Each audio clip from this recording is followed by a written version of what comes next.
سلام حبوباتي، كيف راكم؟ ان شاء الله تكونوا كامل ملاح وبصحه جيده. انا الحمد لله. اليوم جبت لكم فيديو جديده وان شاء الله تنال اعجابكم، اللي هي حنحضروا مع بعض قطايف بريستيش وان شاء الله ينالوا اعجابكم. واش نسحقوا احنا في المقادير؟ نسحقوا كما كنتم تشوفوا قطايف. شريت انا هذه لا مارك القمره وعندي لهنايا عندي كنت رحيت الكاوكاو مع الجوز. عندي لهنا مارغرين ذايبه، عندي مغرفه كبيره تاع السكر كلاص، المزهر ولافاني. وقبل ما نبدا في طريقه التحضير نقول لكم اذا كنتوا اول مره تشاهدوا القناه ديالي ما تنساوش ديروا لي ابوني والضغط على الجرس باش يلحقوكم كامل لي فيديو جديد اللي نحطهم. دوكا يلا نروحوا طريقه التحضير. كما كنتوا تشوفوا نجيب ريسيبي اللي نخلط فيه المكونات. الحاجه الاولى نجيب القطايف،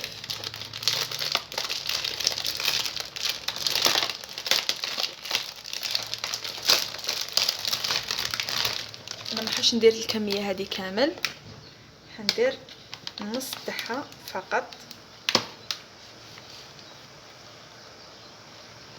وتانيك لازم تبداو تحلوا فيهم وتقسموهم شويه هكذا.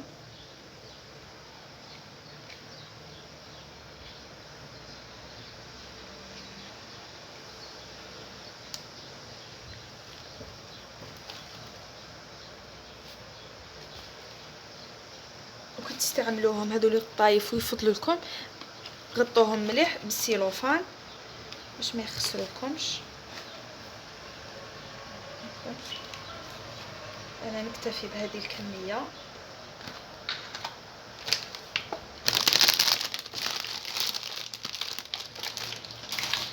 كما قلت لكم نجيو نحلوهم هكذا مليح ونكسروهم هكذا.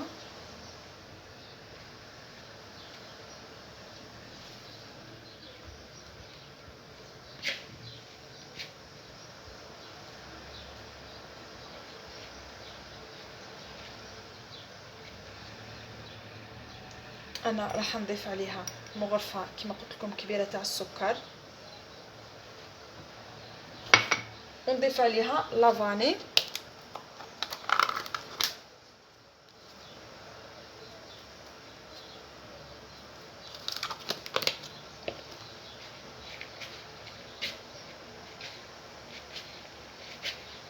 تشوفوا نخلط هكذا مليح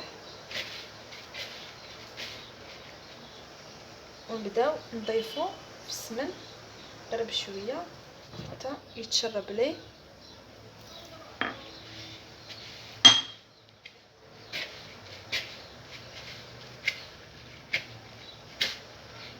كما كتشوفوا هكذا خلطوه مليح حتى يتشرب كامل هذاك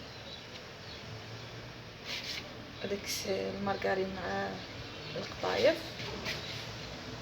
انا نزيد شويه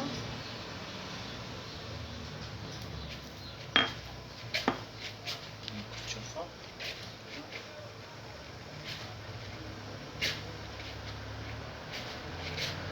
سي بون. كما كتشوفوا القطايف تاعي خلاص تشمخوا. دوك نروحوا للحشو.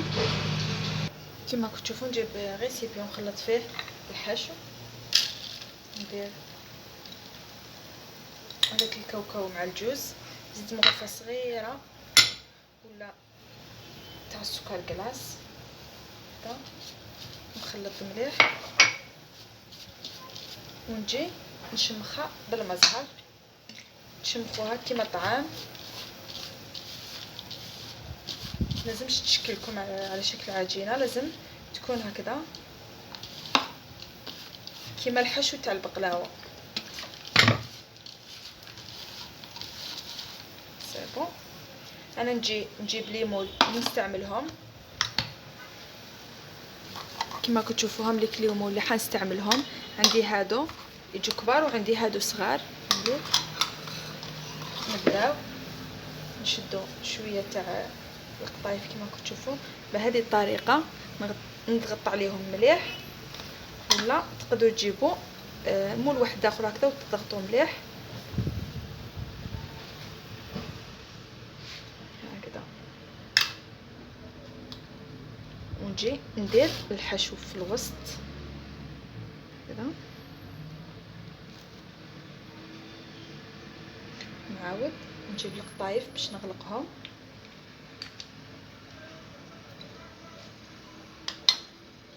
نجيب المول الدوزيام كما قلت لكم ونضغطو،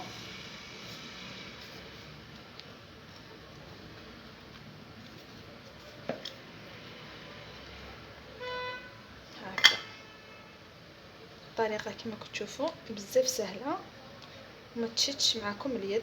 هكذا انا نكمل الكميه هذه ومن بعد نعاود نولو. كما كتشوفوهم بعد ما كملتهم انا ندهنهم هكذا من الفوق بشويه تاع المارغرين، وكنت سخنت الفرن من قبل 180 درجه. وتانيك دوك نجي ندير الشربات، ديروا كاس تاع السكر مع كاس ونص تاع الماء وخليهم فوق النار كي يبدا يغلي 4 ساعه، حسبوا له 4 ساعه وطفوا عليه. كنت تشوفوهم لك بعد ما طابوا نجو كما قلت لكم نشربوهم هكذا بالشربات هذيك اللي كنت قلت لكم طيبتها.